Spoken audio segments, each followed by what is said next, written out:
You're watching Fantasy Now Plus.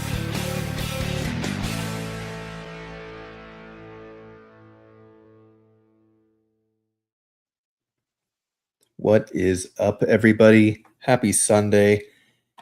The NFL draft is finally over. We finally know the landing spots of just about everyone that we thought was fantasy relevant before the draft kicked off. Boy, do we have a lot to talk about, and simultaneously not very much to talk about.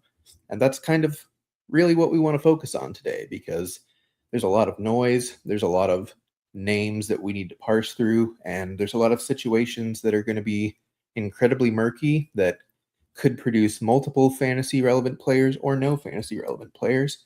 And that's what we're here to talk about. I'm Tim Holstad, your host. With me, Brian Rockwood. Brian, how was draft weekend for you? Draft weekend was both really funny and like just wildly disappointing at the same time. And also, I mean, the craziest thing about it all to me is that there are still some players that I really like their landing spot despite the fact that they're day 3 people. And there's just, I can't wait to dive into it because I don't know, it blew my mind. We knew it was a weird / bad draft class. We had no idea the extent of how the NFL really saw it. So excited to dive in, especially in terms of a dynasty lens, and really just see if there's anything we can save. How salvageable is this class? Absolutely. So we're not going to go pick by pick. We'll be here for hours if we do that, but probably go kind of in order of picks, mention some players that either drastically went up for us, drastically went down. Spoiler, there's very few people who drastically went up in rankings. And we can kind of just talk through things, see how things go. No real agenda. If you're watching live and you have a specific player or situation you want to talk about, leave a comment. We'll happily pivot to that, talk about what you want to talk about. But I think to kick it off, I kind of want to start with the 2 first-round running backs, with Jeremiyah Love going at 3 to the Arizona Cardinals, and then his college teammate, Jadarian Price, going at 32 to the Seahawks. One of them we were expecting to go that high, but not to that team, in Love, and the other one, Price, if he was going to go first round, that was the only team that we thought possible would take him first round, and then they did it. So let's start with Love. Does going to Arizona instead of Tennessee or Washington or even New York, does that change your fantasy outlook for Love at all, even slightly, or is it just he's still the 101 by a country mile? He's still just as valuable. Take him, figure it out later. Yeah, and that's the annoying part. Is because he is still the 101 in my book. Like, he is still the best player in the draft. He was still just, I don't think there was really a bad spot in the top 5. Like, I think the Cardinals is a huge bummer for a lot of reasons that aren't really fantasy related. Because when you think of like the longevity of the NFL, like lifespan of a running back, the Cardinals are not even close to competing, at least at this moment. So like, Love's real value is just going to be purely volume based, which is fine, but they just signed another running back in Tyler Algier that should be able to manage that workload with him. Yeah. So it's really annoying to deal with this because I think he's still the 101, but now the expectations have to be like a lot more reined in, and that's not really what we wanted from a player that we really thought was just a straight up blue chip, like electric player that could really help a team, ascend to the next level if they were kind of close. Yeah. Obviously, everyone in the top 10 aren't really that close, but hey, it happens. What can you do, right? So the Cardinals, I don't love the landing spot. I don't think it changed my mind. I think he's still just like the talent there is going to have to beat the landing spot for sure, and I think it will. For sure. Yeah. I mean, as a Cardinals fan, I hated the pick. I think it was dumb to pass on Arvell Reese or an offensive tackle. Like you said, this team's not close to competing. We don't have a quarterback. But the fact of the matter is he's there. This is basically Bijan's rookie season all over again, except I would say that Love is maybe like a half step down as a prospect from Bijan. I would say Bijan's kind of more or less in a tier of his own, with maybe Saquon as the only two running backs to truly be like that elite out of college. Love's kind of a 1B, maybe very high 2 in that type of ranking system. But, you know, he's not going to get goal line work as much as we would want.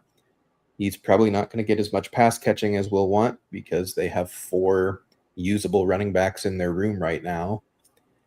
That could change, absolutely. And, in Dynasty, we don't need to care that much, at least in the short term. But as you said, like running backs have short shelf lives, and the rookie contract of a running back is kind of when you need to care most about their playing time and their upside in all of this. And as you mentioned, Cardinals do limit that upside just a bit for Love. So I'm with you. He's still the 101, especially just with how the rest of this draft went. There's not really a question in my mind about that. But, if you were immediately propelling him up to like your RB3 or RB4 in Dynasty, I would maybe think twice about that and maybe be more in like the RB5 to 7 range, just kind of depending on what you're looking for.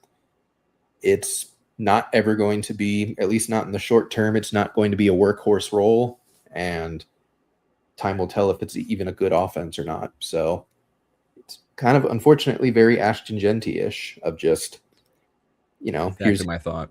Yeah, here's a Lamborghini with the metal tin carport over him and the rundown trailer, and like everything else is just kind of bad. But I'm definitely a bit more interested just talking through Jadarian Price, first round draft capital, Seattle Seahawks. Kenneth Walker is gone. Zach Charbonnet will miss at least some portion of this upcoming season. We assume he tore his ACL late in the playoffs.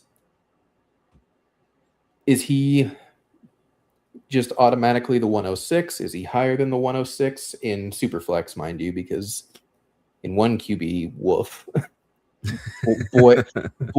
Are these drafts just absolutely going to be awful for you. But at least Superflex gives you Mendoza and Ty Simpson, who we'll probably get to a bit later. But like, is he your 106? Does he creep over into your 105 even? Or do you even care? Like, is this just going to be like a short-term, hey, this is cool, and then a year from now we're going to be like, oh boy, he's been in my really early ADP here, I have him as my 108. I do think he goes behind Sadiq and Casey Concepcion, despite the both their landing spots are pretty bad. I do think Sadiq and Casey are just fine, and I think mainly my issue with Price is I don't know how much we can trust that transition between being a backup at Notre Dame behind Jeremiyah Love to what we are kind of assuming is not going to be the feature back while Charbonnet is gone. Yeah, I don't think we should worry about George Halani in the meantime, but like we kind of have to, which is only because he's been there. Yeah, again, a little more scary. And I think Emmanuel Wilson is probably going to start as the day one starter until Charbonnet comes back. Price brings a lot of that home run speed.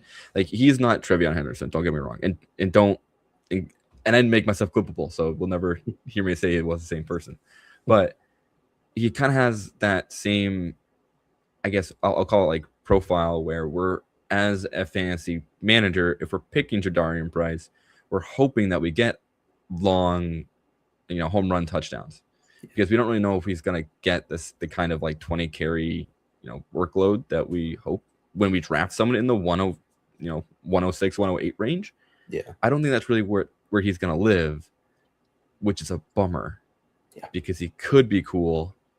I just doubt he's going to get there. But he still has to be a first round pick.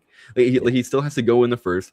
And when you start naming off the list, the players like behind him, like, would you take Omar Cooper Jr. ahead of him? No. Would you take Denzel Boston ahead of him? No.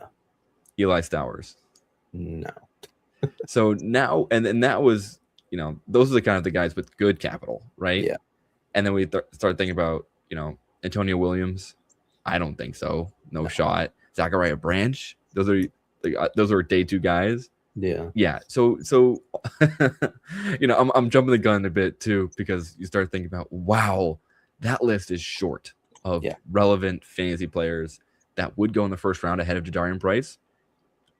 That's kind of where you're at now. That's just what the decision you have to make. And you have to kind of start making your calls about, you know what? Or you start tricking yourself into believing Price is that dude.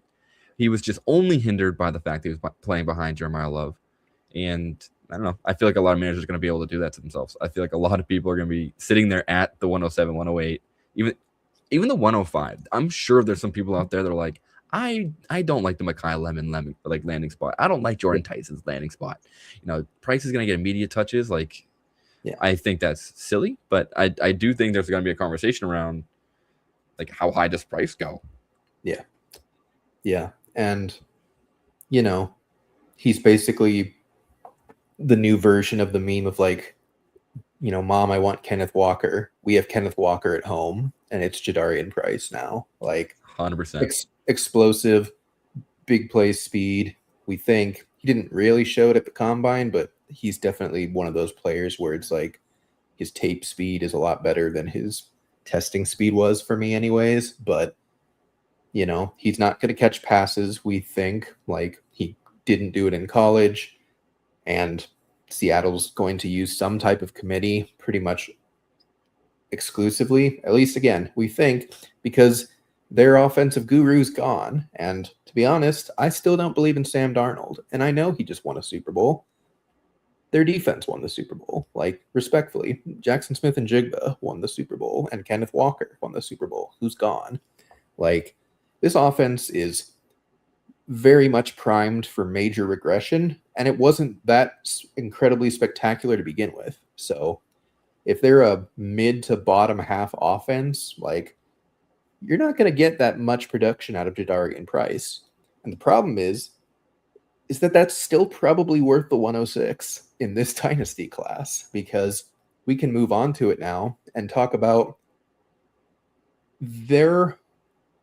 I'm trying to think of all the teams, at least 4, possibly more, that took 2 or more of all the guys that we were hoping would land in a great spot that would give us some unrealized upside.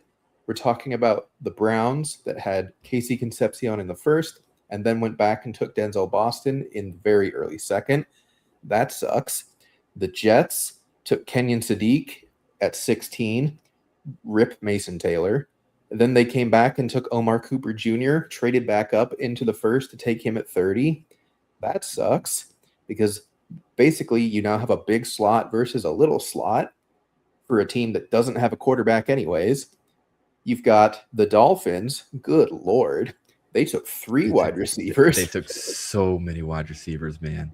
They drafted, I think they took like 6 at the end of the day. Like, of relevant ones, it was 3. But then they kept adding. I can't believe it. Yeah. They took Kevin Coleman Jr. as their latest one, but he arguably could be the best of the 3. They took Chris Bell, which is interesting, but not for this year, because he's coming off a torn ACL from Louisville. So if he does play this year, it's going to be late in the season with no rookie training camp. And like, that matters, especially for like early on Dynasty production. And then I need to look up this guy's name because I keep forgetting it because no one was looking at him. Caleb Douglas. Caleb Douglas. Yeah. Took in the third round. The 311. Pick 75. Like, taken ahead of Chris Bell and ahead of Kevin Coleman Jr. and ahead of everyone else they've added. Very, very low on consensus boards. He was in like the 180s, 190s all off season as far as like prospect profiles. And they still have a quarterback that has never thrown more than 30 passes in a game in Malik Willis. Like, this offense in the short term is going to be lucky if it's not atrocious, but almost certainly atrocious. Like, everything good about their offense is gone outside of Devon Achane. Yikes to Achane, by the way.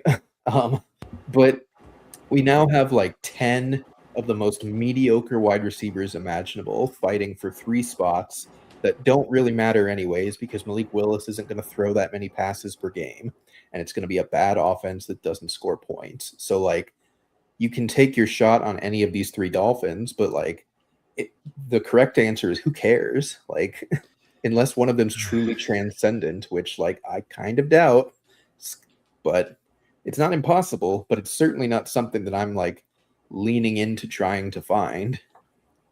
Yeah, so I misspoke. So when I said they took like 6, they took 5 offensive players. 3 of them were the wide receivers, and then they took 2 tight ends as well. Yeah, they did. So what is, I don't know. Will tight ends are Will Kasmerick.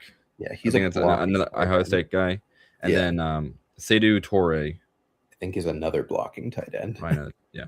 So it's still Greg Dulcich season. Yeah, pretty much.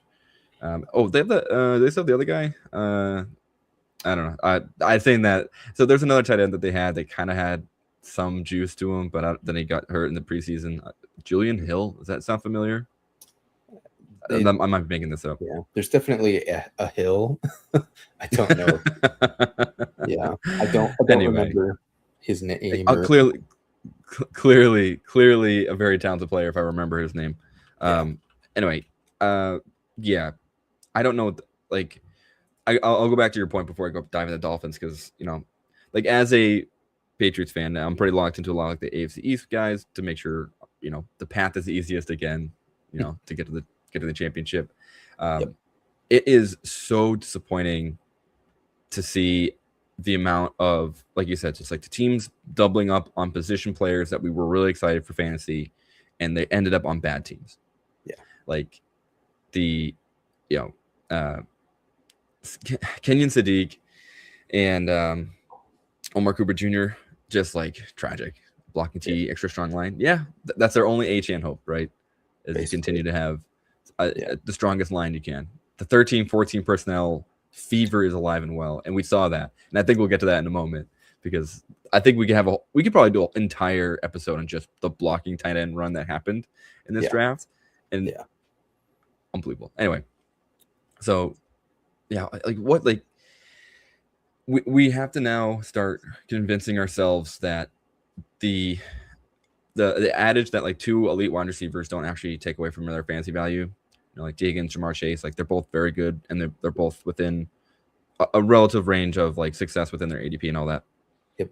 Now we have to kind of do that with rookies on bad teams with bad quarterbacks. Yeah. In our rookie drafts. That sucks, man. That feels so bad.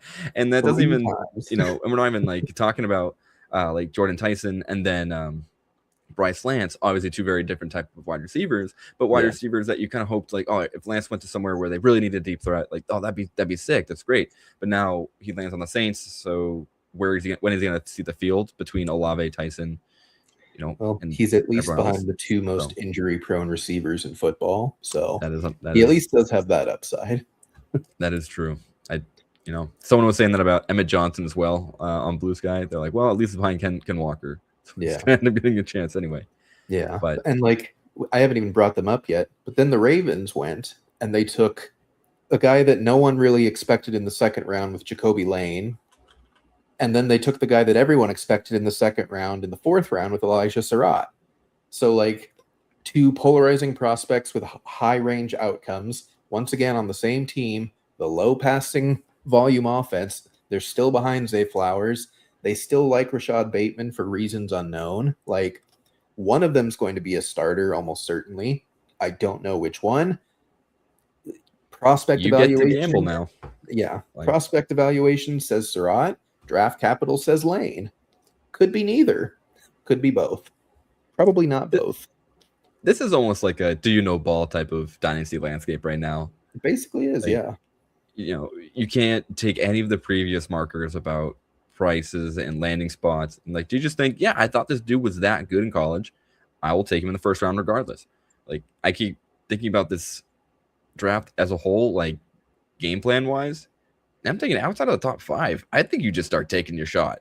Like, I don't even, like, if you really believed in, like, say, you know, whatever. If you really thought, like, DeJon Stribling his landing spot was that good, take him at the 106. I don't care. Whatever. Like, I get it. You can sell me on anything, especially with this class. So I don't. It's.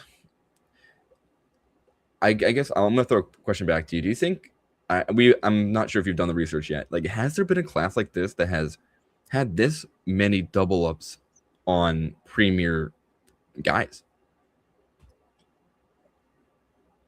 Just trying to think back. Like,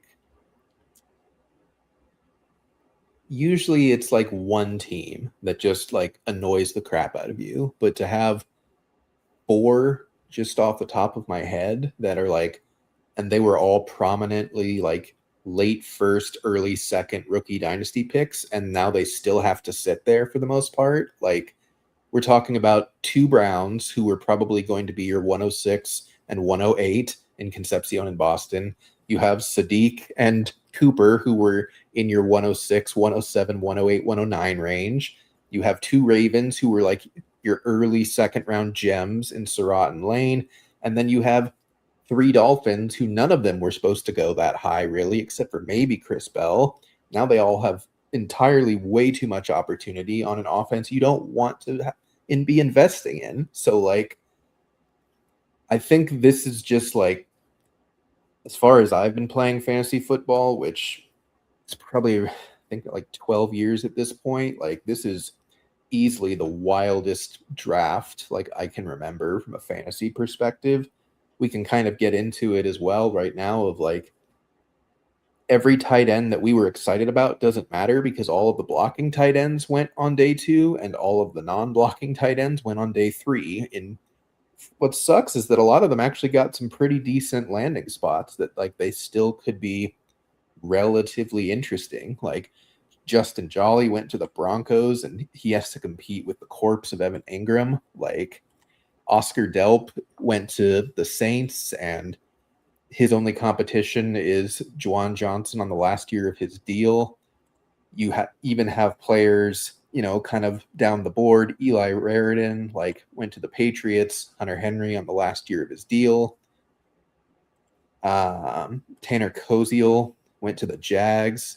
Brenton Strange on the last year of his deal. Are they going to pay a 1-year wonder tight end a lot of money? Who knows? Like, there's a lot of, and we're kind of skipping the main one, like Max Clare, Los Angeles Ram. Yeah. Like, he went to the perfect landing spot because he could just be the tight end 1 from day 1 if he's actually good. We don't know if he's good because it's hard to tell because he played at a college where he could not get targets because Jeremiah Smith exists. But like, Max Clare could just be the best tight end from a production standpoint out of this entire class, and no one would be shocked. But he has 3rd-round draft capital, and he's now in a 4-way committee. I don't know what to do with that. No, it's not just an easy layup for a team that's doing a 15 personnel early and often. Yeah. Like, yeah, there's, and there were some like tight ends too that I was like, I'm not really sure if you're like only blocking tight ends. Like, guys like Sam Roush, I wasn't really sure if that was like, oh, he kind of tested really well at the combine. Maybe like his tape's not like amazing as a pass catcher, but like maybe someone can see something. Nope, ends up in the Bears. Okay, sounds good. You're solely a blocking tight end. Like, you're not getting past Colson Loveland. All right, that's a watch as well. Michael Trigg just goes undrafted. Yeah, sounds good. His character concerns were apparently too much. Goes Fair to enough. The Cowboys too, which is like a good landing spot, but it's behind Jake Ferguson. You really just have to just grit your teeth and start really just holding out. Like, I don't know, you just hope. You just gotta watch. Like, this is probably a draft class where this is like the most active you have to be during the summer and preseason, right? Like, I don't even know if you can fade the normal conversations that are like, oh, he's running with the ones. I think you'd have to say like, yes, good. Now you're like, I have to believe the coach speak and just like try to will it into existence that these players will see the field, because it is brutal.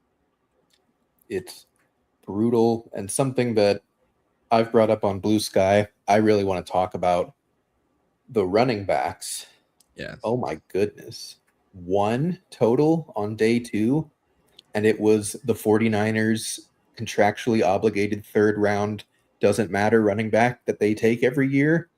Like, sorry, Kalen Black, you're in hell. Like, you're behind CMC, and now you get to compete with their last 2 third-round picks of Jordan James and Isaac Guerrero. Like, he basically just has a very small chance to matter, and that's the only running back that went in the second or third round. The only one. I have never seen that before. Like, insane. I don't even know how that happened, because when you look at all the teams that quote unquote need a running back, they just passed over him every time. Every time I was like, all right, this is Jonah Coleman. Okay, all right, never mind. This is actually a good spot for Mike Washington. Yeah. Nothing. And ultimately, I mean, Coleman ended up going to a spot that he actually could win meaningful playing time on the Broncos. But when you look at, our combine king, Mike Washington Jr., he's going to now have to split time with Ashton Genty. Okay. He ain't splitting. The NFL, I was like, the NFL completely saw through you, the tape and the career history. That's such a bummer, because, you work hard for that one moment. You think it matters. And the NFL said, not really. It's just still so incredible that, like, we're seeing. I need to see who some other fullbacks went before some of the running backs we thought would go, right? And there's a 5th round fullback, wasn't there, to the Vikings, if I remember correctly? Yes. And then I didn't put that many positions on my list, because I'm looking at some guys. I'm like, never mind. I have no idea who this is, because it's probably just a blocking tight end that might play fullback. I don't know. But the Vikings picked up Max President is a tight end. No, he was maybe he's a fullback. 159, 5th round pick, the 19th pick in the 5th round. Yep. Fullback. Like, they took a running back later though, and that's interesting. They took Damon Claiborne, I want to say in the 6th round. He could be their pass catching back, just like straight out of the gate. Like, Aaron Jones is like giga washed, like, respectfully. Jordan Mason is the most average running back ever known to man. Like, he can do everything fine and nothing good and nothing bad except for catch passes. So, like, you could have the pass catching back on day one for a Vikings offense that at least has a functional quarterback now in Kyler Murray. So that's interesting for sure. But, like, his 6th round draft capital in a really bad draft class, is it interesting? I don't know.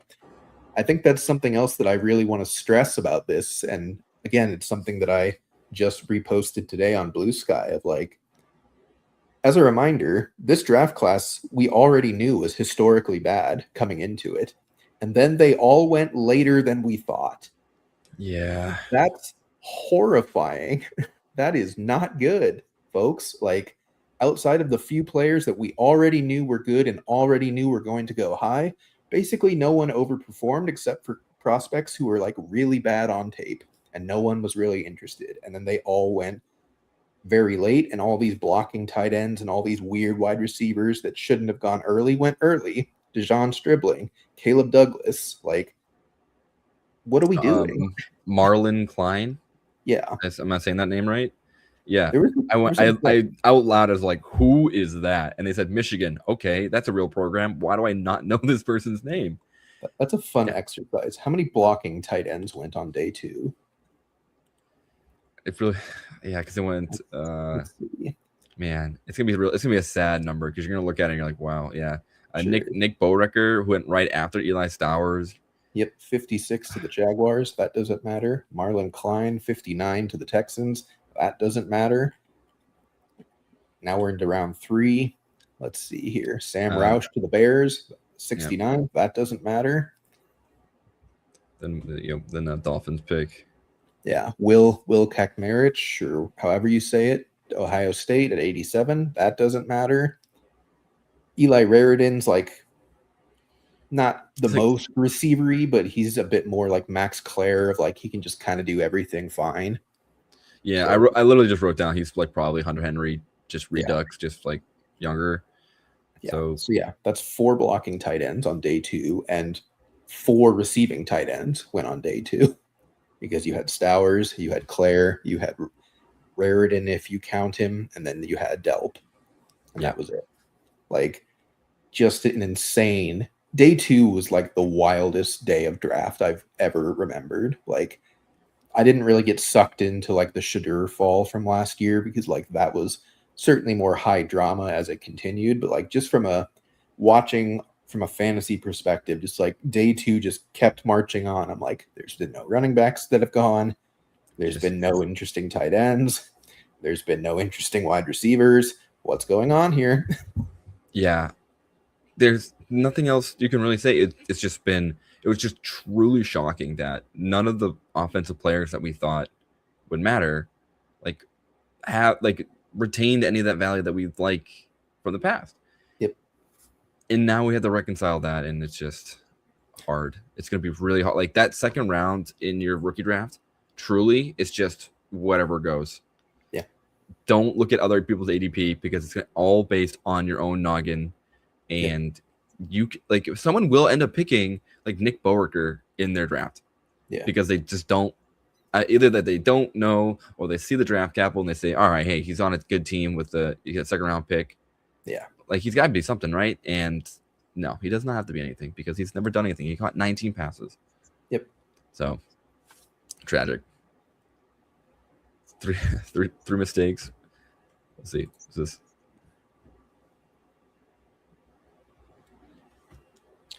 Cannon Proctor. This is the for the Dolphins. Cannon Proctor. Yeah. I mean, the tough part too is like I'm not in tune with a lot of the lineman play, which is tough because like I probably should as a fantasy people, like because we care about the running backs and all that.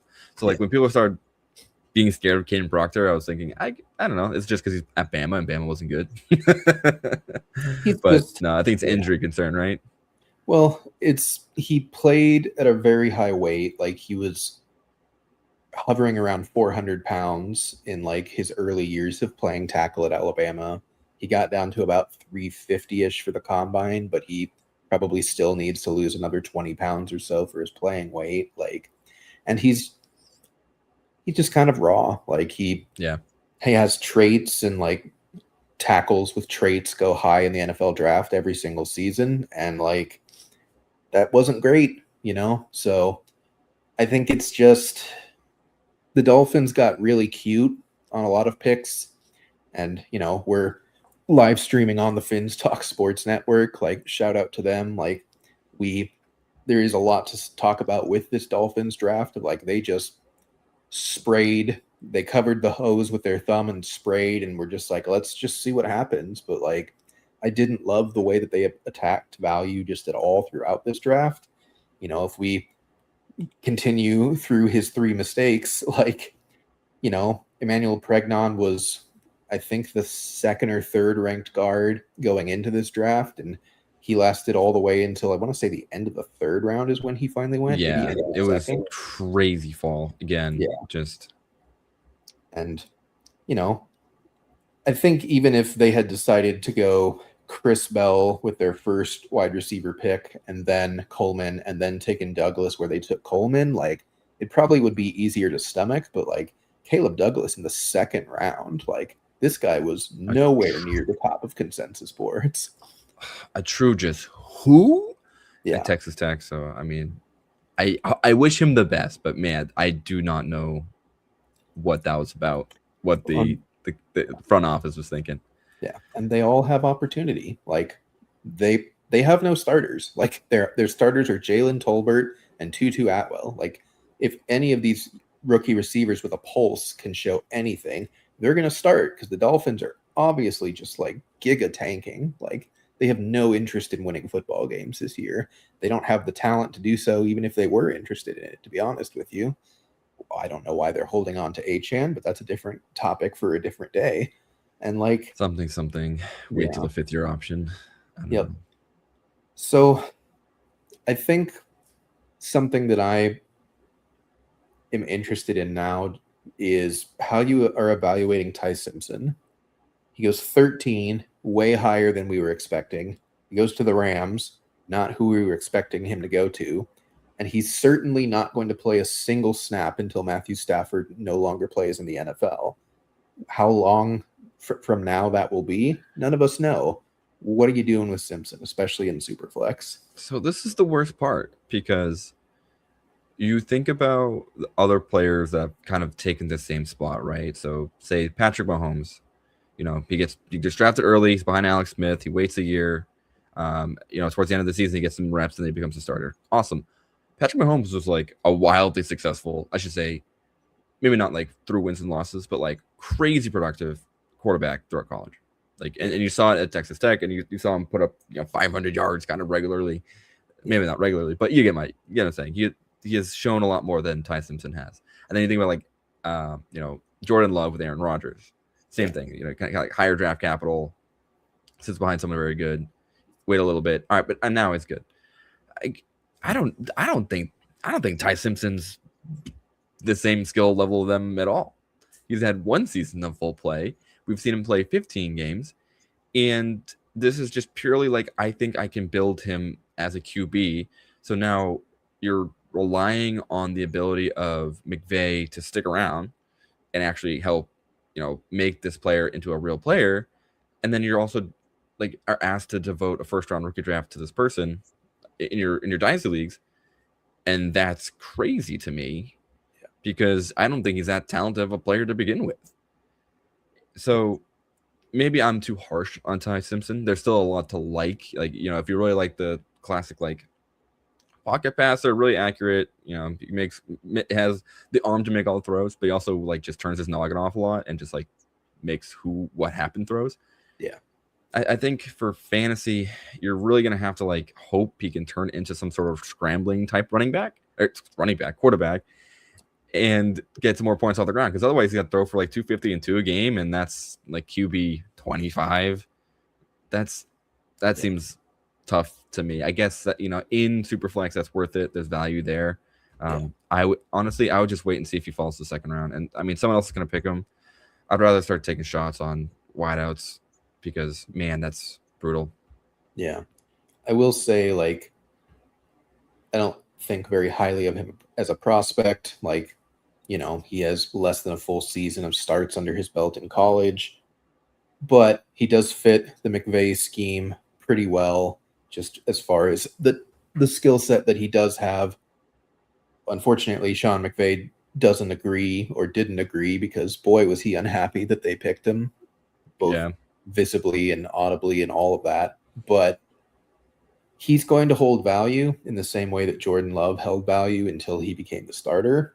I can't say that about anyone after the 105 in this class. Like, we have a bunch of hope for all of these guys on the Browns and the Jets and whatnot. And like, I kind of just want to take Simpson because I know that he'll still probably be worth a rookie first in most classes outside of 2027.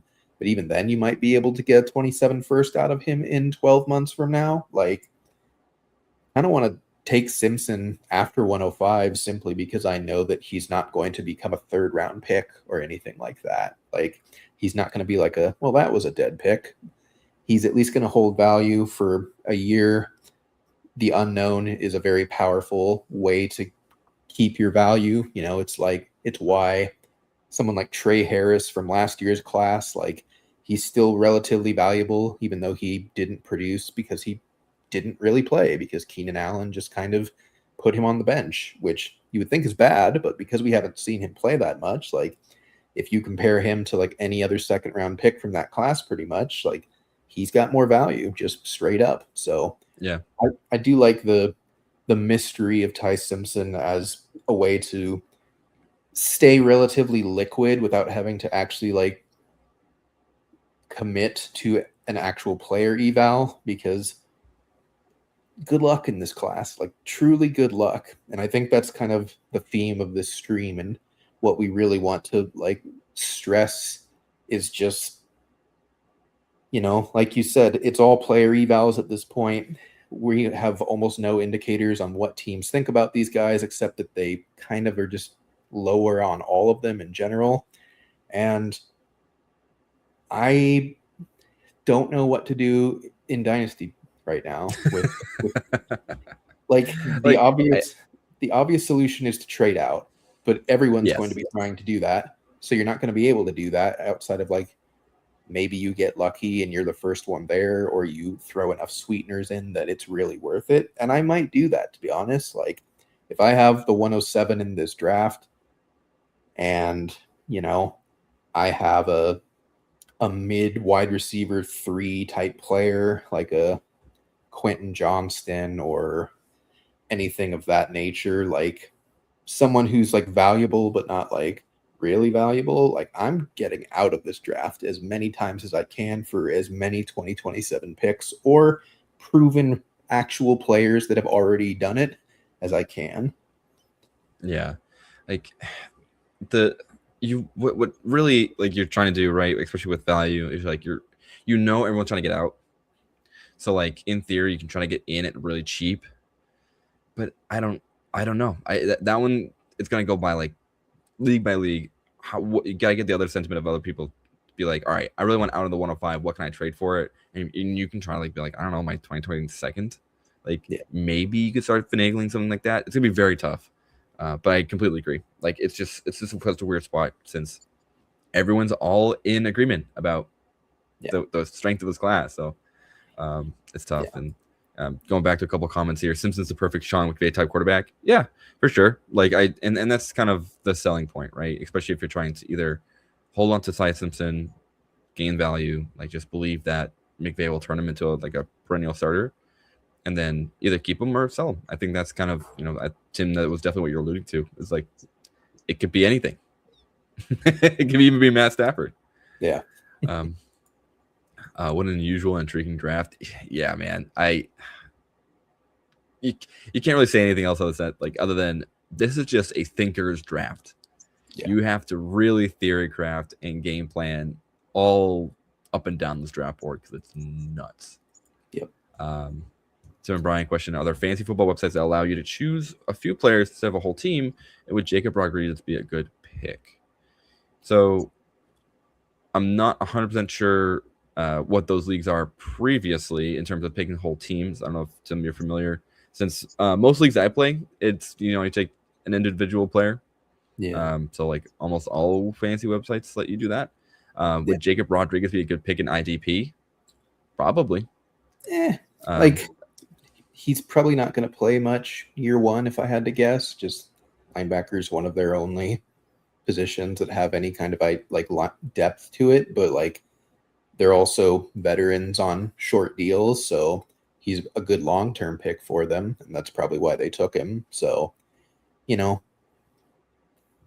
end of third, middle fourth type of thing in like a 12-team IDP is kind of where I'd be looking. You're past your main tier of linebackers. They're definitely going to start and definitely be a Mike linebacker that gets you a bunch of tackles, but I could see him getting some playing time year one and really increasing in value year two. But I'm also flying a bit off the cuff because I'm certainly not an IDP expert. I am just an IDP enjoyer. I mostly look at other people for their expertise. So just kind of going off of what I've heard so far. Yeah.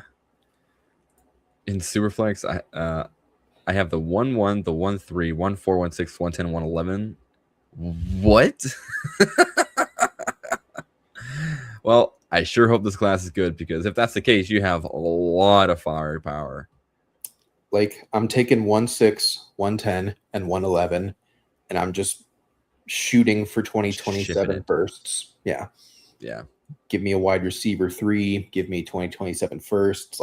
Get me the heck out of that range, because that range it's basically like an early third in other dynasty seasons at this point, because all the guys that had upside are all in muddy, gross situations. Not a single one of them escaped. And the people that are in good situations are players that we didn't believe in pre-draft. So these picks have no value whatsoever to me, and I'm getting out of them at every turn, possibly for even 2027 seconds at this point. That's how bad this class is to me now. Yeah, it is just bad. The vibes are awful. Do you guys think Chris Bell will have any fantasy value this year? It's really tough because of that ACL. Yeah. Part of me thinks if we're going to see value, it's going to have to be a unique situation where the Dolphins are close to making a playoff push, and Bell progresses in a way that we actually see him in a lot of positive news in like October. Yeah.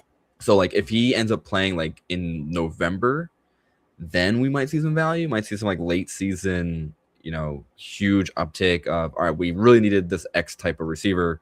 Bell was that guy. He's been out for the whole season, but now he's back, fully healthy, ready to go. Like Malik Willis playing well. I think this is a story that you tell yourself for the Chris Bell value. So it's gonna be really tough between.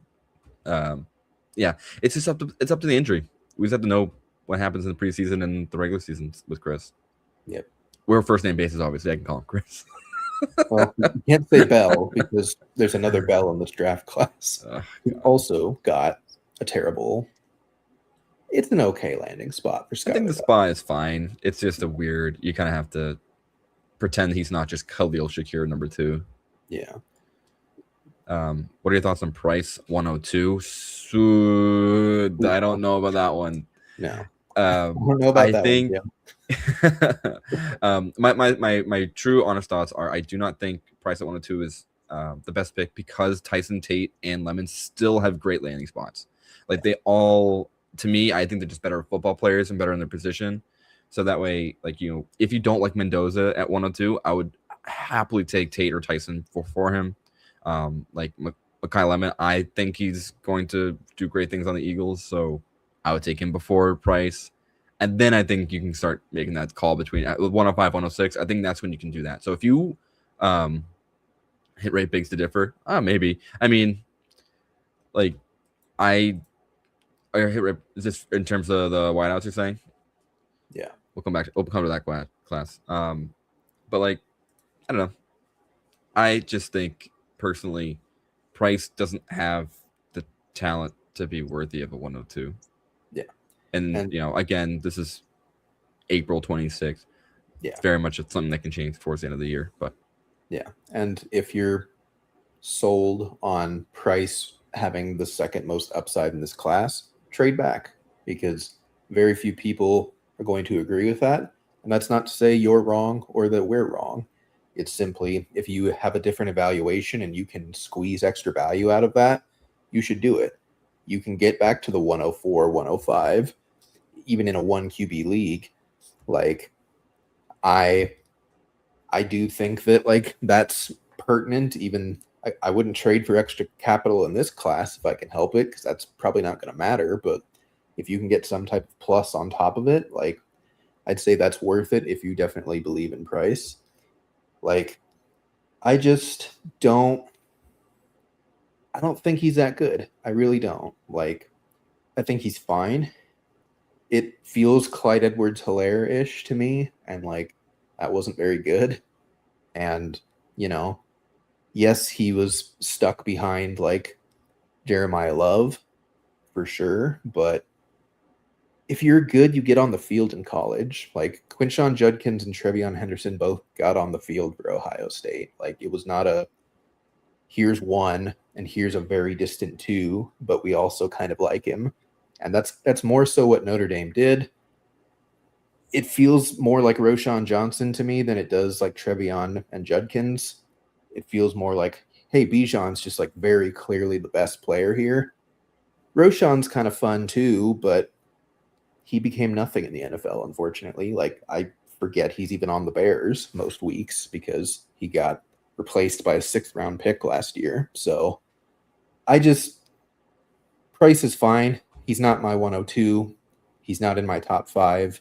Even in 1 QB, I'm kind of just not there. But, yeah, not a huge fan of Price, but if you like him that much, you should move back and take him with a couple later picks. Yeah, I think that's kind of a perfect time for you to accumulate picks and then pick them later. I know I'm kind of doing the comment section here because it's popping off here. Can you tell me the difference between traditional Superflex and Superflex Dynasty? I'm fairly new to fantasy. This is kind of boils down to what you call traditional Superflex. So if I'm gonna quickly say if it's redraft. The difference between redraft, traditional Superflex, and Dynasty is that Dynasty you have your team forever, and you'll never redraft the team, and you only get players through the waivers and rookie drafts and trades. But the only draft every season for Dynasty is that rookie draft, and that's kind of like, you know, in this season of Dynasty, that's kind of what we're talking about right now. The draft has happened. We know the rookie spots, and we're trying to talk about the rookie draft that's about to occur in Dynasty. So if you want more about that, since it's a pretty lengthy discussion, you can DM either of us. I mean, I'm speaking for Tim, but you can at least DM me on Blue Sky / Twitter or Discord, and we can chat about that. Yep. What's the best rookie wide receiver situation? I'll let you handle this one first. Oh goodness, none of them. But I'll answer it in two parts. I mean, I think Jordan Tyson, from the guys that we know we were going to draft and care about anyways, it seems like he didn't get the best landing spot, but to me he did, because he doesn't have to be the alpha. He has a quarterback that we know is at least solid. He's in an offense that we know is high volume, high octane, and will be good as long as Tyler Shuck doesn't just like fall off of a cliff in year 2. And he could still become the alpha. He has the type of talent that could happen. Like, Chris Olave will be the alpha in season 1, almost certainly, but Olave was just in like retirement talks like a year ago at this point. Like, his long-term like existence for the Saints is not guaranteed. Tyson could easily become the wide receiver 1, either through talent or misfortune. It's a good offense. I like that situation a lot. And I like that they added Bryce Lance as well, because he does different things from both Olave and Tyson. He gives them athleticism. He gives them explosiveness. He gives them a deep threat that they were probably going to rely on Devon Vele for, and now they don't really have to. He probably won't immediately usurp Devon Vele, but he has the physical traits and some level of talent that we've seen that he could become that. So, like, the Saints are a pretty good one. Honestly, the Ravens are a good one. I just don't know which one to pick, because as we kind of talked about, like, it's Zay Flowers, and Rashad Bateman is certainly a football player, and Mark Andrews is older, and they didn't get another tight end to even push Mark Andrews.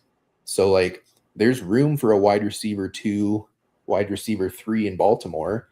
We have no idea what they look like without John Harbaugh. We've never seen that with Lamar Jackson at the helm. So we're kind of in uncharted territory for Baltimore, but like, there's 2 semi-talented, at least in pre-draft evals, like semi-talented guys there, semi-good draft capital, more so Lane than Surratt, but still, like, early 4th isn't like unheard of wide receivers doing okay at. It's rare for sure. There's a reason that day 2 capital matters in the metrics that we look at, but like, there are hits outside of day 2 for sure. So I think Baltimore's like a good situation for sure, but yeah, I just think that like all the 3 top guys that were the 3 top guys are still the 3 top guys. There is no discussion on who else to enter. You can rank those 3 however your heart desires, based on your pre-draft evals, based on what you think of their outlooks. I don't think you're wrong in any order, to be honest. I have it Tyson 1, Tate 2, Lemon 3. But Lemon was my most talented pre-draft. The Philly offense kind of scares me in the short term. Long term, he could still be the best one. He could be the worst one. I don't know. So certainly a lot of info to parse through, to be honest. Like, all I know is that like a third of the draft went to like the worst possible landing spots. Yeah, this draft was unique in that way, because I would have never thought Omar Cooper Jr. and Sadiq would have gone on the Jets, but hey, what can you do? I'm pretty lockstep with you and Tyson. I think Tyson just has the best overall environment. Like, that Saints offense got so much better in the back half of the year once Shuck took over. He looks way better than I thought he was going to be, and that was really exciting because Olave really came alive too. Kellen Moore's offense, just play after play, just rip through opportunities, at least for him. So, like, I'm not too worried about, contending elite alphas. I think they're both going to get their share. Yeah. You know, I think it's easy to say Tate has a good landing spot. I mean, it is in the sense that there's no one there. Like, he's competing with Alec Manor, and I don't think that's really close. This is Wandale Robinson at Ratio. Yeah. So, oh, and right, of course, and Wandale Robinson. Yeah. God, I hate Dayball. Yeah. So, you know, my quick answer to that for best rookie situation, I think it's Jordan Tyson for sure. I just think the environment, the QB play is probably the best. I do kind of want to shout out Malachi Fields with the Giants.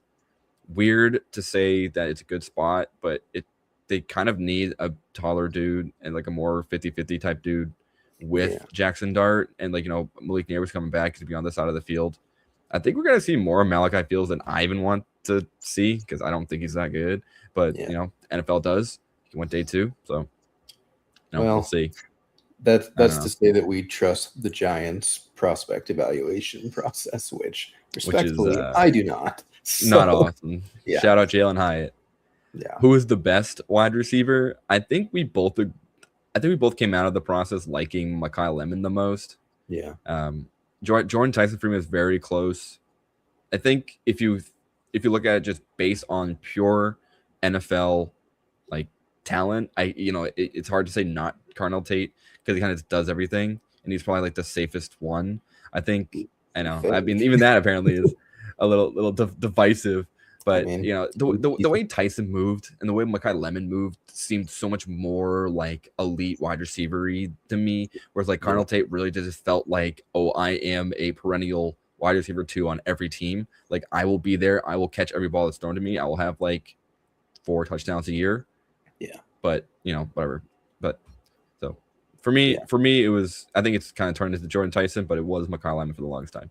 Yeah. I mean, I still think it's Lemon. I do think that the Eagles situation is like meaningfully worse than the Saints and Titans situation, unfortunately. And like, yes, they have the best quarterback of the 3. Yes, they have the best offense of the 3, but they have the most not conducive offense to Mekhi Lemon's skill set. Like, he's basically just, what if we had Devonta Smith but smaller?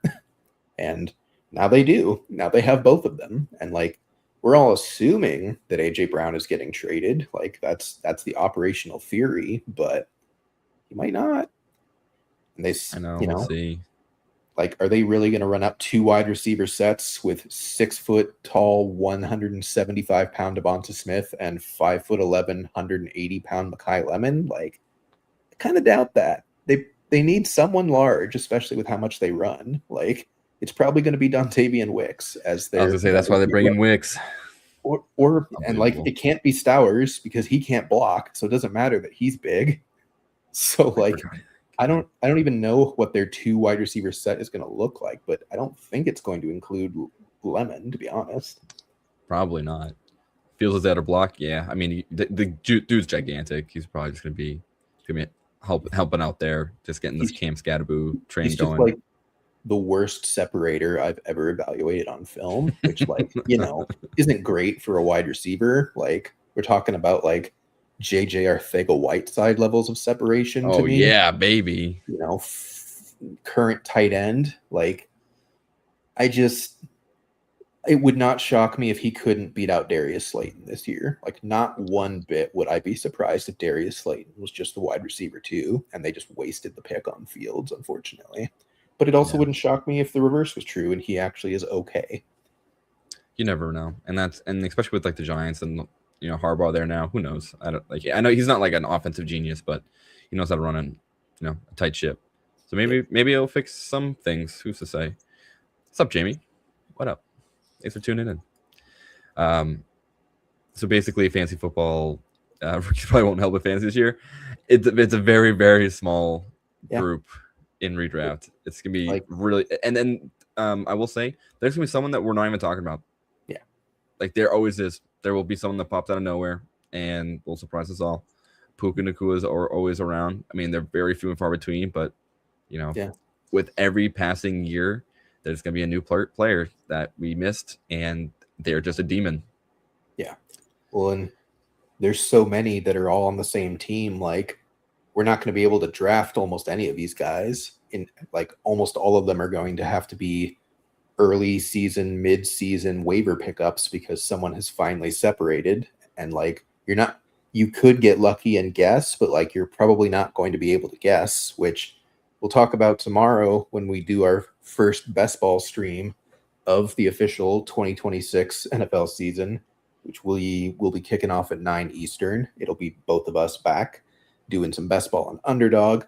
But, you know, a lot of these rookies, like, good luck. I have no idea. They're not going to be fantasy relevant either at all or like in any type of predictable way. It's Mendoza. It's not even Mendoza. I have no idea how long they're going to start Kirk Cousins. They claimed it's going to be all season. I doubt that, but it's not impossible if he's like average or like okay. Like Mendoza might not play this year. He probably will, but he might not. Like Love is now in a 4 running back timeshare on a bad offense in Arizona. Tyson's in a great spot. That seems good. Tate is in a good spot. That seems good. Lemon's in a good offense, but not a good spot necessarily for fantasy production. That's it. Everyone else is a Jet, a Brown, a Dolphin, or who knows if they even become starters. And Jadarian Price. Jadarian Price. Yeah. It's just a murderer's row of like, wow, we really thought we had something here, huh? We really thought we could make the best out of this class that is debatably weaker. Man, it is just like crazy. I know we're not trying to be Debbie Downers. It's just that like when you have all the cards in front of you, like we have perfect knowledge now, right? At this moment right now, when you think about all the knowledge of the past of all fantasy rookie stuff, right? All the data. And we now have the exact spots, landing spots, areas, situations that, teams are at. Like, we are now just making the best, guess of what's going to happen. And unfortunately, that forecast doesn't look good. And it's so disappointing because there's a lot of tape out there right now of the college players, the new rookies. That was so good. There's like a lot of interesting stuff. But right now, just as the NFL shakes out, it's a bit of a bummer. I know we have a bunch of questions here right now. Tim, I'm just going to ask real quick. Is there anything, I don't know, do you mind that we just keep ripping through these questions? Because they're pretty good and they're pertinent to what we're doing. So I'm good to go for a while. Okay. All right. We're going to go a little out of order because we were just talking about wide receivers. Why did Stribling go so high? Your guess is as good as ours. Yeah. The 49ers do this every season where they just are like, I understand what all of these scouts are seeing. We don't care. We know better. Let's take someone completely random way too high. And they did it multiple times in this draft again. Now, this is the draft where it might matter the least because I don't know if any of these guys are good, and neither does the NFL. Like, it's very much way less linear than normal, but like, he's a good downfield. Good is a strong term. He's an acceptable downfield threat. He's a great blocker, which could be what really drew them to him. He's raw, but he's got physical traits. He's got size. Like, it wouldn't shock me if he is in 2 wide receiver sets because he, obviously you have Mike Evans on one side. It wouldn't be shocking if they use Stribling because he's a good run blocker. Like, they could kind of see him as like, we can get 75% of what we got from Jawan Jennings when he was here, and like everything else that needs to be made up is now made up by the fact that we have Mike Evans instead of large Deebo Samuel and uninterested Brandon Ayuk as our wide receiver 1 and 2. So I could see that being the play, but again, they sure did not need to do that at 33. They could have done that any time later than that, and I think they would have gotten him. Yeah, that's the tough part that I struggled to deal with, right? No joke, I went after that draft happened. After day 2, I just went to YouTube and said, all right, DeJon Stribling highlights. What did they see? What do I need to know? And yeah, dude's fast. Dude can make a lot of plays with the ball in his hands, and he's a thicker dude. So there's things to like. I just don't know you know, because it's tougher to know what they enjoy in their wideouts. Like you obviously want a wideout that can block, the willing blocker, right? You want a wideout that's really fast, too tall, and all that good jazz. It just felt like when you I think of it as like game theory stuff, right? Like you mentioned, he's not like he could fall a couple more rounds. Like I don't think you need to. I don't think they care. I guess the 49ers just said either the chatter around the league was saying, hey, Stribling's good. We're going to take him when we can, like first opportunity, like he's going to be ours, right? So, and they say, all right, we're not picking until much later. I don't know when the 49ers like made their next pick. Maybe they really just said, we have to get him now. And he's going to be our Ayuk replacement because we don't know where Ayuk is in the city of San Francisco. He's driving 90 around somewhere. So I think that's why he went high. I think it may just, combination of they either heard other teams were looking at him or they had no idea where he stood with other teams. And they just said, you know what, the safest thing to do is take him right now. Yeah. I think that's for Dynasty. Like if you want to take him at the back end of the first, like, I don't blame you. That's the first pick of the second round to a good offense. Like, I don't know if he's a good player or not. Like, I don't know if any of these guys are good players or not, to be honest. Like, especially once we're out of the 105, 106 range. Like, it's all crapshoots. He's got the athleticism. He's got the offense. He's got the environment. And he has the draft capital now. No one expected that, but that's what he got. He is a perfectly acceptable, like, 107, 108 pick in Dynasty, especially if you really want to believe in the offenses. Yeah, it's tough. It's tough, but Keon Coleman got in the first round for the same exact draft spot. Yeah, that went great. Yeah, I don't know, maybe not a glowing review. Yeah. I did jump a question, but I peeked, so this is a pressing question. Have you started any rookie drafts yet? I have not. I'm not a true Dynasty sicko, clearly, because I do tend to wait a couple weeks. I mean, I'm in like 40 leagues. Don't come at me. But like I think 2 of them have started, and one of them, the 101, has been on a non-counting clock since the draft kicked off, and it still hasn't picked anyone yet. Okay. And then the other one's in a 32 team league with IDP. So like we're at like the 103 right now, and it's just gone as you would expect in a 32 team. It's gone Love, Mendoza, and Tate. So like nothing really interesting to report, but I'm trying to trade out in a lot of places and it's not working. So, well, keep trying. Yeah, because, all right, Jimmy, you have the 109 on the clock now. Still thinking Omar Cooper or Stowers. This to me is Stowers, if you're thinking one of those two. They took Price at the 107, notably. Yeah. I would take Cooper. I like Stowers. I really do. I don't like him on the Eagles. I just don't. He has to be able to block, and he can't. He just flat out cannot block. And, like, maybe they can teach him to be okay at blocking, but, like, he's not going to be out there in 11 personnel. He's might not even be out there in 12 personnel. He's probably just a big slot. They don't use slot receivers. They run the ball a lot. They use 2 wide receiver sets. Like, from a talent perspective, I hate it. Like, he doesn't fit their scheme at all. I have no idea why they picked him, unless they truly just want to change the way that they run their offense. And like Saquon Barkley is now like a less important part, and it's all on Jalen Hurts, like becoming a pass first quarterback. Like, 1, that sounds like a bad idea, but 2, like, that's kind of the only way that I see Stowers having like true fantasy impact for me. Maybe in tight end premium, I'm a little more bullish on that, but I just, again, I don't like either of these situations. My choice would be pass. Trade back. I'm sure someone. Yeah, give me Michael Wilson. Ooh, I don't know if I would do that. I don't know if I have the gall to do that. But you're probably right, and that's the annoying part of this draft. It's like that's probably correct. Yeah, you would love to get a season that Michael Wilson had from either of those players. You would pray for a season like that. That's very true. Oh wait, hold on. Also, someone wants this pick from me, so I offered Pickens 109.27 for Puka, still pending. That is a little cheap for Puka, but I appreciate the ambitiousness. I think.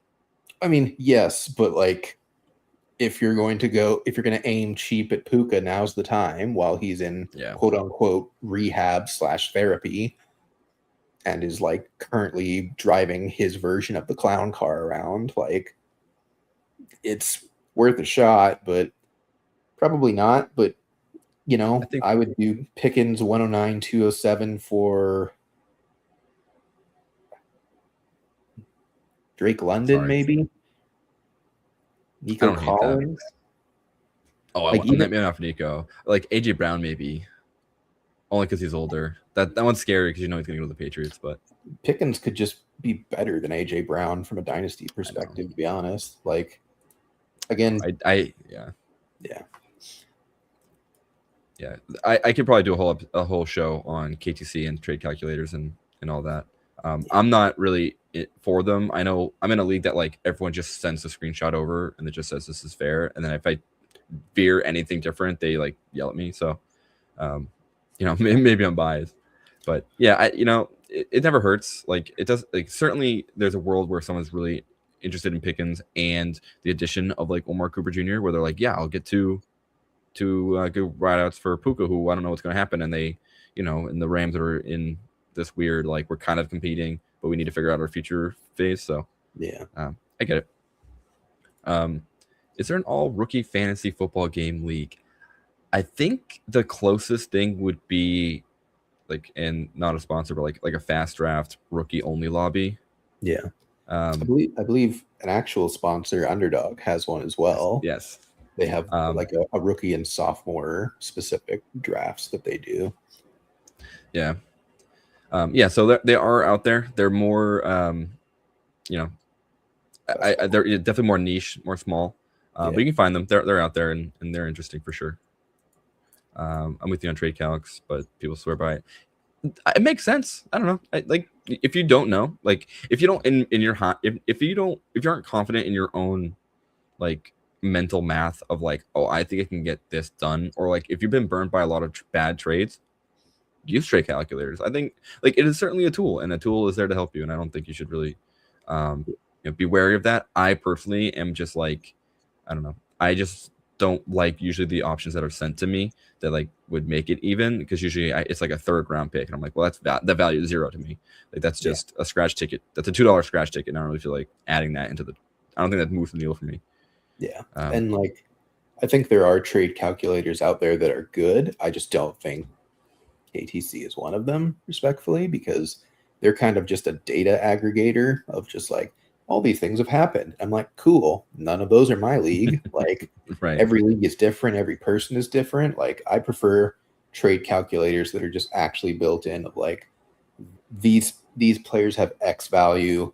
You can import your own values if you have your own rankings or have your own evaluations of things. Like, but even still, like what I think is fair is not what you think is fair, and vice versa. Like the best way to figure out a trade is to trade. Like there's not really a way that you can like have a computer, at least to me, say like, yeah, this is a good trade, because like it might not be. Like even if I think their team really needs a running back and mine doesn't, like they might not want a running back, and it doesn't matter if it's fair. So like I don't really want to be like, hey, I know your roster better than you. You should do this. Like that's insulting to me when I get it. And I have never traded with someone who sent me a trade calculator screenshot, not once. It just ends negotiations for me, because I'm like, I know how to evaluate my own trade, brother. Like respectfully. Yeah, it is what it is, and like I think no matter what, it's going to help some people, and I think. I personally think you have to just, like you said, you make trades to learn. Like I think you have to get a couple bad trades out there to finally realize kind of how to get there.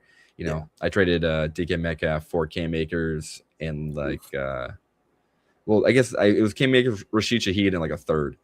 And at one point I was like, you know what, this might be good something. And then I promptly went last in that league. I don't know what went wrong, but you know, you live and you learn.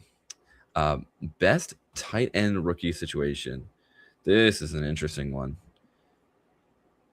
Like, I mean, from landing spot perspective, like yeah. I know you said Claire.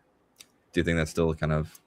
I wouldn't say it's the best. It's the most interesting because Yeah, okay. if he emerges like he's the clear tight end one because he can do everything that the other three guys can do in like tandem as one player. I'd say the best, like technically the best probably is the Jets. Like I'm not a huge Sadiq believer by any means. Like I don't think he's going to work out, at least at that type of capital. But you know, I don't think Mason Taylor's very good. They have no other weapons.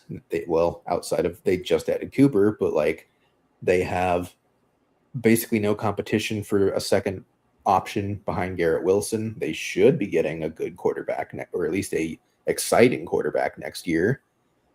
And then, yeah, I want to shout out what Jamie said as well. Like, Yeah.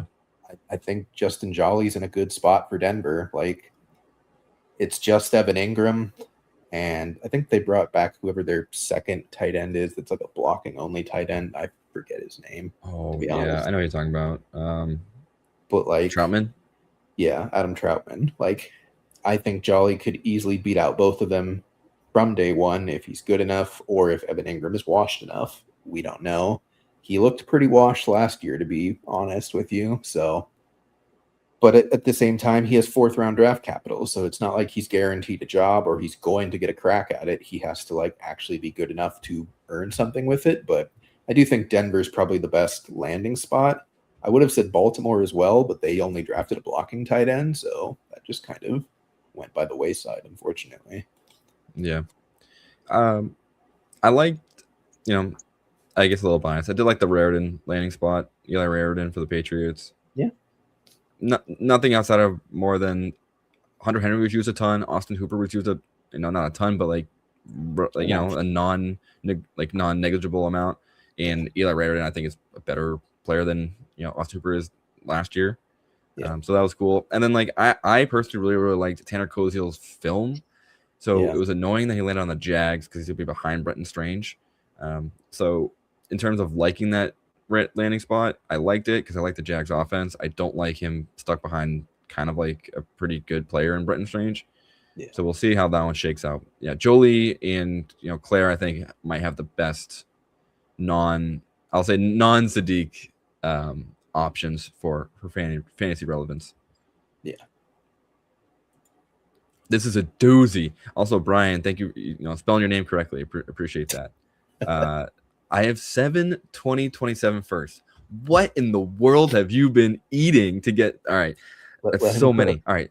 I mean, I love it. Well done. In the 102, 2026, obviously I'm taking Price at the 102. Is there any reason to trade for the 103 in 2026 for any of these wide receivers? Is there a reason? I mean, the reason is how much do you really like Tate or Tyson or Lemon? Yeah. Right? Like, I think the answer is probably not.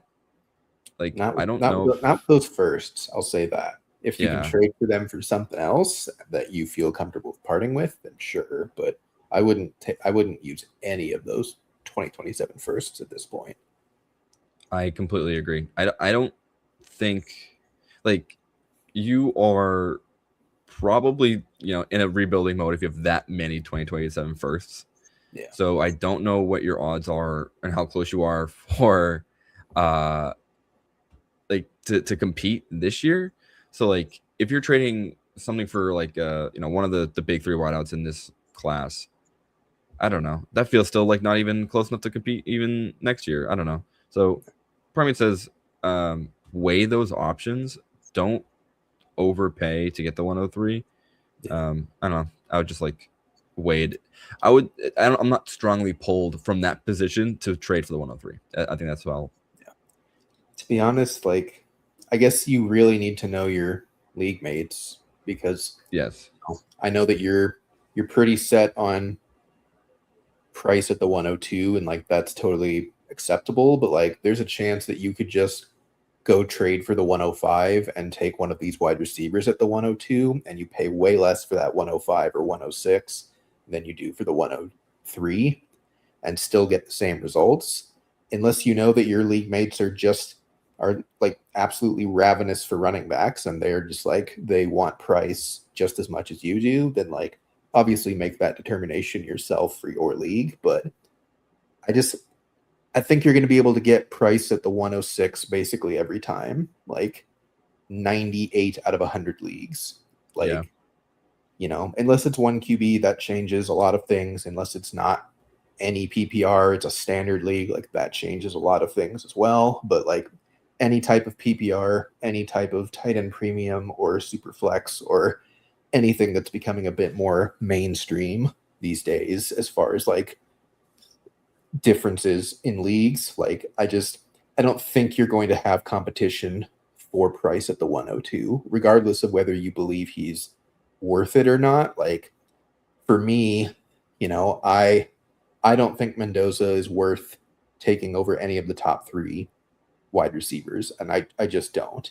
But I also need quarterback in some of these leagues, and it's like if I look at my league mates who have the 103, 104, and 105, and they all have 3 solid quarterbacks on their rosters and have obvious holes at wide receiver, I'm going to try and move back. And if I get sniped on Mendoza, that's fine because I'm still getting one of those wide receivers. I'm not bent out of shape about it. As long as you feel comfortable where you're moving back to, if you do get sniped on price, that would be my suggestion for sure. And if you don't think as highly of this wide receiver class, then don't trade for the 103. Like, because you probably are going to have to pay too much for it based on what you think. So, you think they're played up, then don't. Simply put, don't trade for the 103 because what's going to happen is it's going to go Love and I'm like I'm not giving a price. All right, then it kind of just sounds like you're locked at the 102. We're not trading for the 103, and the early 2026 draft is kind of settled then. I am curious to see what that draft board ends up looking like and see if you could have gotten Bryce a little later. But hey, then again, you never know. Yeah, hard to know on that, unfortunately. Yeah, the Cowboys. Yeah, I'm kind of sad I didn't see this news. I know you mentioned it earlier, Tim. Mike Trigg going to the Cowboys. I like it. I like the tough thing is I like Trigg's tape. I didn't really know his history though, and he's kind of the perfect Cowboys player. So we'll see. He'll probably be pissed by like week 4 if he's not playing. So we'll see. But dang, man. I was really bummed he wasn't drafted. I do think the spot's fine, but yeah, Jake Ferguson's gonna be an issue. Yep. I'd say maybe one more topic, and then we'll close out of here. We've definitely appreciated y'all being active in chat. We really enjoyed talking. If you had one player just landing spot plus tape eval that you think you'd be willing to take way higher than the field, who would it be for you? Man, that's a great question because there's a lot of players that kind of fit this, but not into a very confident way. Like my first thought was like Ted Hurst's landing spot was great, except for the fact that he's one of like 8 wide receivers still on that team that he has to fight through. I don't think he's beaten Igbuka. I don't think he's beaten Godwin. Even Jalen McMillan and Tez Johnson got a lot of run. We'll see. And like Ted Hurst himself is like kind of a developmental type of player, so we'll see. So that one doesn't really work. I do really like the Chris Brazzell landing spot, and this is the one that I think might burn me the most because he's a Tennessee wideout. Yeah. And he's playing for the Panthers. Yeah. Like, that's horrible. That combination is not good. And yet, that's exactly kind of what that team needed. They need a real deep, straight line deep threat. I think Brazzell's a little better than that, but he's at least gigantic and, gives the team a little more like variety in their passing attack. I think the other one too, Antonio Williams. I think I etched in. I think I just tweeted this out. I was like, I think he's just a first round pick now. Like Antonio Williams has a shot to be a legitimate first. I mean, a very early second round, and we'll see how confident we can get. But him being with the Commanders and being the youngest relevant wide receiver on that team means a lot in Dynasty. So if Antonio Williams is like kind of who I think he is, who's like a really talented slot guy who can do a little more on the outside, I think that's worthwhile. And I think that's someone that you could probably go a couple of rounds early. Yeah. I just play spots, not rounds. Williams is tough for me because he is a slot only, pretty much exclusively. And like Washington's definitely signing one of these vets once we get past the compensatory pick period, right? Like, they might bring back Debo.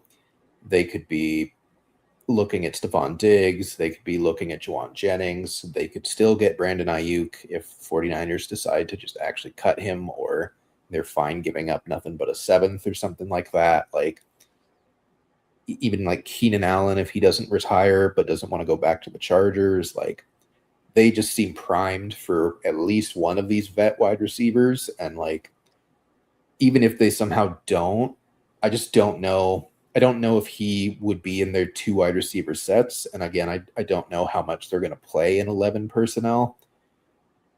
Probably a decent amount, I would guess, because they low-key didn't take a tight end. I guess they have Chick now. I forgot they have Chick now. They have Chick. And Ben Sinnott. Don't do our K-State boy dirty like that. I was thinking of Zach Ertz, but sure. Oh. I don't care about their wing back, but rip the Senator. Yeah. My guy, I only somewhat liked him as a prospect, but like Zachariah Branch to the Falcons, like, feels lovely. Again, they might be live to be signing one of these vet wide receivers. I don't know. Either way, you're playing with either Tua or Tua without a knee. So, like, it's a little sketchy, but like, he's for sure their slot wide receiver from day one. He is like their new short yardage playmaker. Like, if it's not going to Bijan, it's almost certainly going to Branch for like all your end arounds, all of your screens, all of that kind of stuff. It's going to Branch.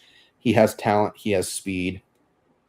He just didn't produce that much outside of those types of plays in college. But if that's all that they ask him to do in the NFL, like, I think he'll do well at that. And he has Jahan Dotson to compete with. Like, I like his chances in that regard. So Branch is someone who I'm like, I don't believe in the talent that much, but I think the production will be there enough early that I want to invest in him. And if he does produce, and I don't think he looks any different than he did in college, I can get out of him and I can flip him for someone possibly more valuable or a pick that I would rather have anyways. So that would definitely be my guy.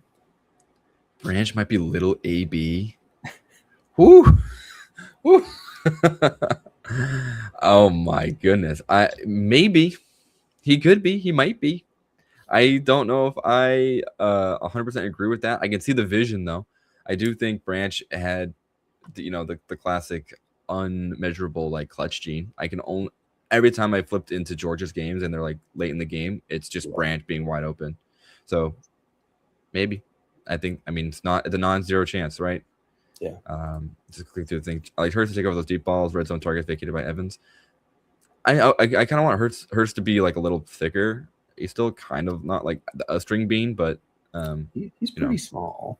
Yeah, I think he's sub 200 if I remember correctly. Which is a little unfortunate, but this time hit the weight room, he'll get there. What about second year wide receivers that may break out, like Dante Thornton from Las Vegas, Ty Felton, and Matt Golden, Trey Harris as well? These are tough because I did a little bit of looking around last year for like those second year wideouts, and I think they all missed. I think like the wideouts that didn't do anything year one continued to do nothing in year two, and this is when I had to look back closer. No one's really popping out to me. Well, yeah, I mean, that entire 2024 class started out like, well, for one, it was wildly top heavy because it was basically just like everyone that went through like pick 35 with Ladd outside of Coleman and Leggett were like amazing immediately. And then every single one of them regressed in year 2 or got injured like neighbors. Like they all regressed. There was no late round guys that were good. There was no early day 2 guys that were good to begin with. Like, AD Mitchell has continuously been bad and is now on his second team. Like no one really improved. So 2024 is kind of just a weird case of like being top heavy and regressing. Yeah. For 2025, there was no one. I like Trey Harris. His talent is interesting. I really hope they don't bring in a veteran wide receiver. I'm not really scared of Brennan Thompson. Like this dude is a pure track star athlete. Like that's it. That's all he's ever been good at in college. He's not going to play any type of role that Trey Harris would have played anyways. So as long as they don't bring back Keenan, I think he at least will have opportunity in a good offense. The Raiders are interesting because they didn't draft anyone except for someone named Malik Benson in the 5th or 6th round. Right. That was another one I need to look up. Like, so Jack Besh, Dante Thornton, like their only competition right now is Jalen Naylor and Trey Tucker, and obviously Brock Bowers, but like he's not in the discussion. He was going to be the one regardless of who they brought in. So like, if either of the Raider receivers from last year have any life to them whatsoever, like they could really rise in value. I don't think either of them do, but I also don't think that the environment the Raiders were in last year is a fair environment to judge their abilities on because Chip Kelly was calling plays that didn't exist. So it's difficult to say that anyone in Vegas really got a fair shake as far as like what type like of anything, like any development they can do, right? Like it's not even close to. Yeah. I'm peeking over here at the draft class. I was like, who else I'm missing? Because there's definitely names I'm missing. Like Pat Bryant, I believe. I mean, the Jalen Waddle trade kind of hurt that one. I think he was ascending. I do think a combination of him getting hurt late in the season and then the Jalen Waddle trades, and now that kind of all is a bummer. But a name to monitor. Yeah, he still could. Like Cortland Sutton was not young. Yeah. The guys that are good, like Luther Burden, like Ted McMillan, like they could absolutely continue to rise, and I think they will. Kyle Williams is another name that's gonna be interesting. Him and Tesla as kind of 2 outside receivers that could be something. Unfortunately, the AJ Brown to Patriots kind of hurts that one a lot. Tesla is kind of will perennially be just a 3rd wide receiver, so the usefulness is tough there. But they drafted another guy in the 4th. What was his name? Kendrick Law? Yeah. That's he's a punt returner for sure, right? I think he's got to be. So I saw someone tweet out that's just their new Khalif Raymond. Just the weird player that they like a lot of grit. The Texans wide receivers are the ones I think we have to watch the most. Yeah, Jalen Noel, Jaden Higgins. Those are the 2 that like will be important. Because the Texans did pick up someone, I thought. They picked up late, like 5th or 6th round. What was his name? Lewis Bond, BC guy. I think there was another one as well. I think they picked up late. They picked up Mark Klein as a tight end. Yeah. Is that it? I thought there was another one late. Maybe I'm crazy. Or tired. Or both. I mean, it's probably tired. And the problem about texting, checking my own spreadsheet is that I have typos. So who knows if I'm just control effing Texans, and who knows? But yeah, I think Higgins and Noel probably have. I know Tank Dell is still there, but dude, I'm pretty sure that leg is worse than Jeremiah McCoy's at this point, right? Like, what can you do to that Jello? I mean, we'll see though. He was really good when he was healthy. Is just what's so hard to evaluate with Tank was like there were plenty of times he looked better than Nico Collins as a rookie. Like he really did. And like Stroud obviously liked him the best. He had the best chemistry with him the whole time. If he's even like 80% of what he used to be, like that's probably still their wide receiver too. unless one of Higgins or Noel or both take massive jumps in year 2. So like I'm low key kind of just buying Tank Dell. I'm using picks in this class specifically for it as well because I think he has more upside than basically anyone that you could get in the second or later in this class, and it's going to cost less than that. Yeah, not a bad buy. I mean, he heals, he gets older, which makes it hard to heal, for sure. Yeah. Definitely. But he's also not old. I think he's still only 25, 26 maybe at this point. Like he's entering his athletic prime right this second, and like again, probably won't work. Like very unlikely to work. Still was good at football, and like players who are good at football don't stop being good at football. They just kind of stop being athletically good enough to be good at football, if that makes sense. Yeah. Last name I'll say, Torrey Horton, our guy. You know, if you listen to us during any of the other shows that we've done, we love Torrey Horton on this show. You know, kind of buried a little bit between JSN and Rashid Shaheed, but you know, and Cooper Kupp's still there. Yeah, I'm very sad they brought back Shaheed, to be honest. Yeah, but he was ascending, so it's possible. Hey, fingers crossed. I'm just going through this last couple of rounds here of that draft class. Yeah, Ricky White is on that team, I think, still. Maybe he's a UDFA. We have no idea. And they drafted 1 to 2 guys again this year as well. Did they really? Yep. Oh, all right. A random rookie I want to shout out real quick that like we have not talked about, but I think is interesting. A 7th round pick for the Indianapolis Colts, Deion Burks out of Oklahoma. Oh, yeah. They don't have anyone else.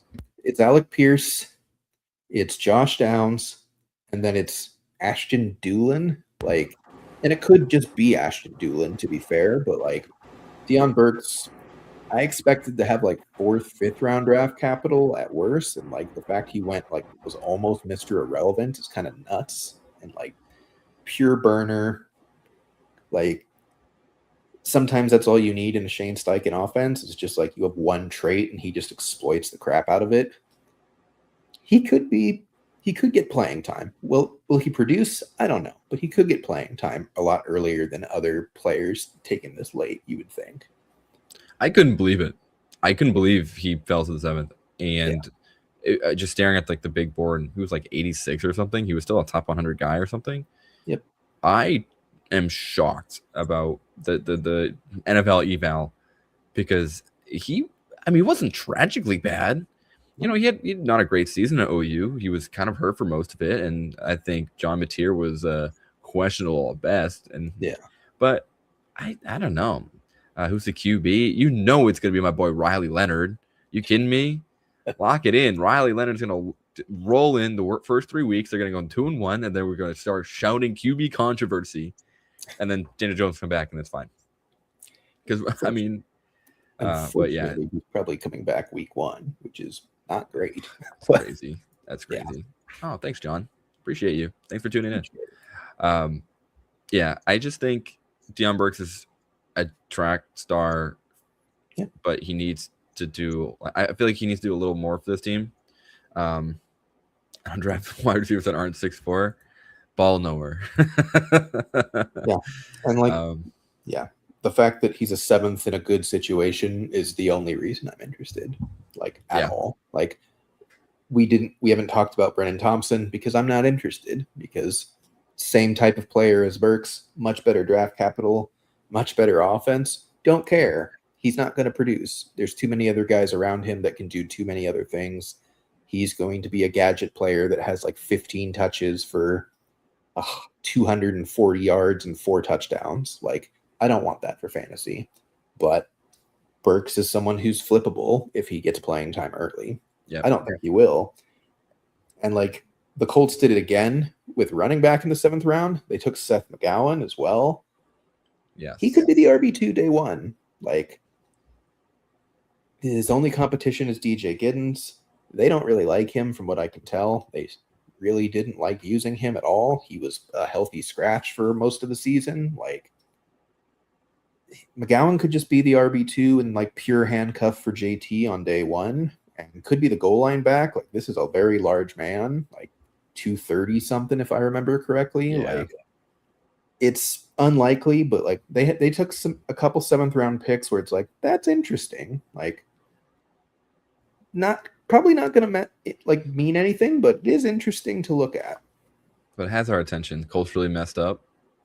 I don't know. I mean, it's kind of hard. I guess you could have taken another QB or something if you're the Colts. They should have gone after Kyler.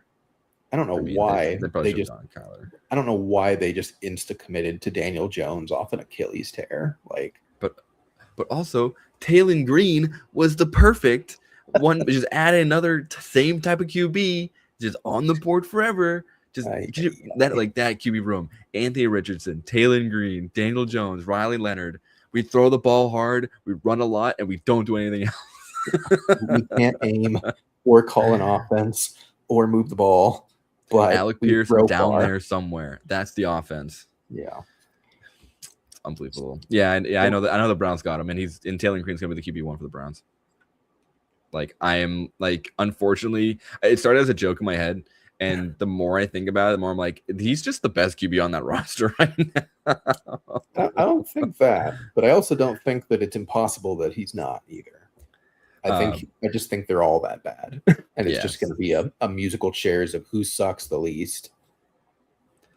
Yeah, I'm sure it's going to be. I mean, realistically, it's Watson or Shadur. Probably going to be Watson because they're still paying him a boatload of money. It's going to be doing nothing. Is it? It's going to be Gabriel? No, it's going to be Watson. Yeah, like it's probably not going to be Shadur unless he's actually like provably better. Which, respectfully, press X for doubt. Oh man. Okay. We've been at for a while. Yeah. I don't know. The last name I just think is fun is Eli Heidenreich. I think I'm pronouncing it right. Yep.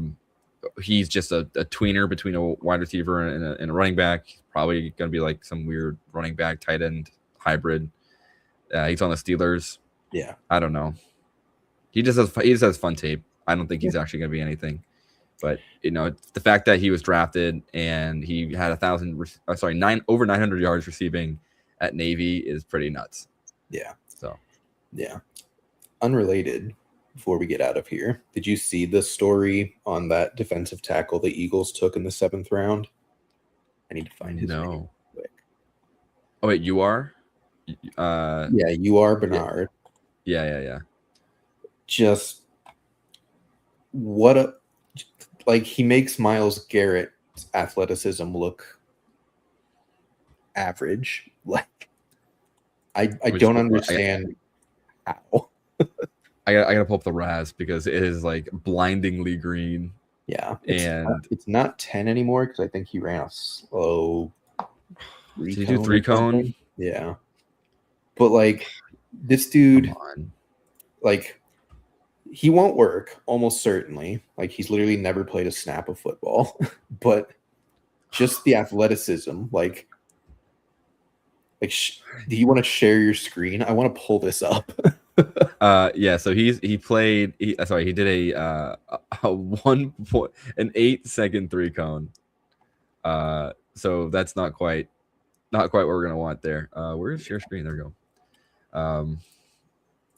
So I hope you guys can see this. At least I'm sharing now. Can we add the stage? What does this do to this? Okay. Oh, sweet, perfect.